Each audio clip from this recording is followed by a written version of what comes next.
Last week, I showed you the decanomial layout using bead bars from the decanomial bead box. You see it laying before you. Literally and figuratively, this is a giant square laid out in bead bars. However, it has significant algebraic foundations that I mentioned last week. A decanomial, as laid out in front of you, is a polynomial having 10 terms. The child is presented this exact layout in a lesson around the age of 4, or when he or she shows readiness in the Children's House. The aim at this level is a sensorial focus, to be able to make this square using discrimination of size and shape. In addition, this layout can take days of precision. It requires actually using a ruler or a straight edge to keep these beads straight.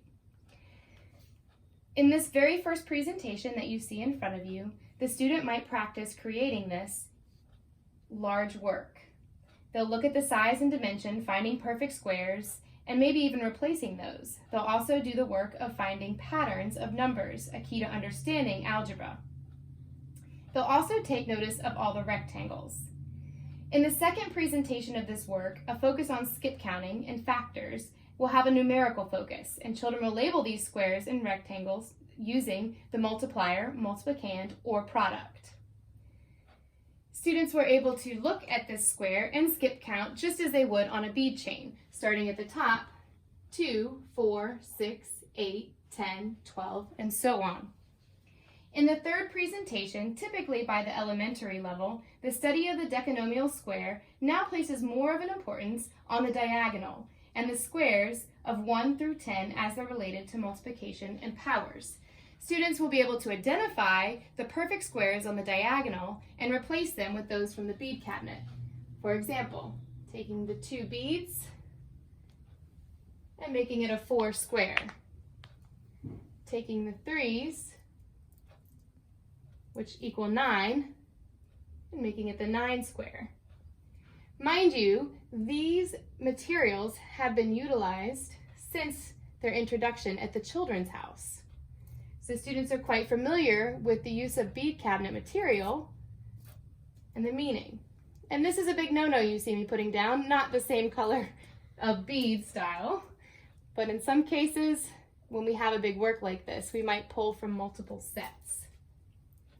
Students will replace all the perfect squares and identify that they are the multiplier and multiplicand that are the same.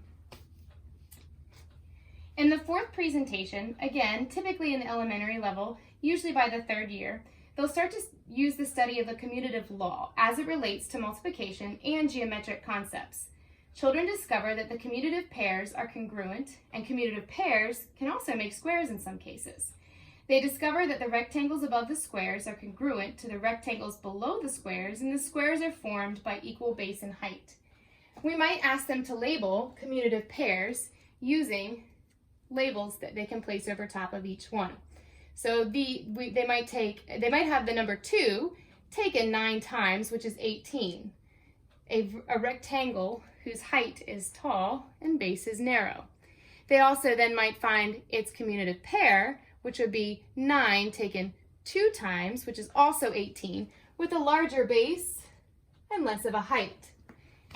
Their product is the same, but their layout in rectangles is different.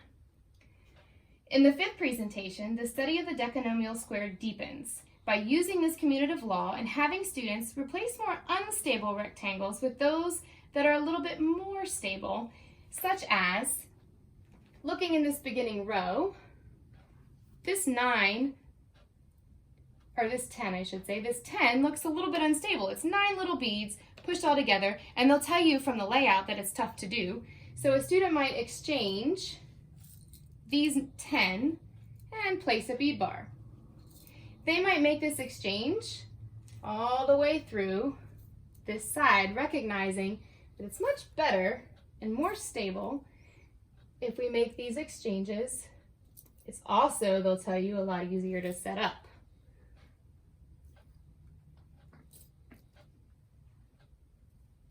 And I said they'll make these exchanges based on commutative pairs. So while this first row here seems quite simple, as they move on, it gets a little bit more complicated.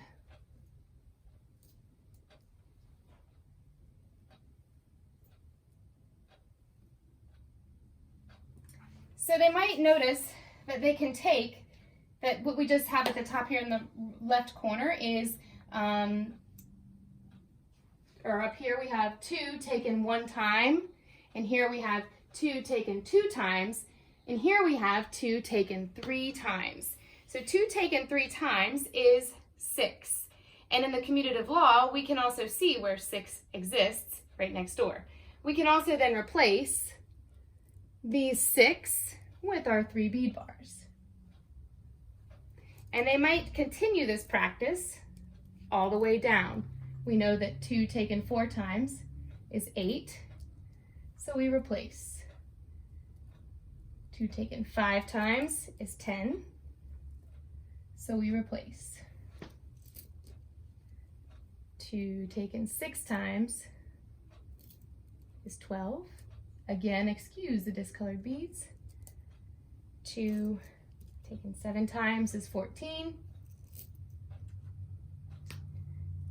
2 taken 8 times is 16. 2 taken 9 times is 18. And 2 taken 10 times is 20.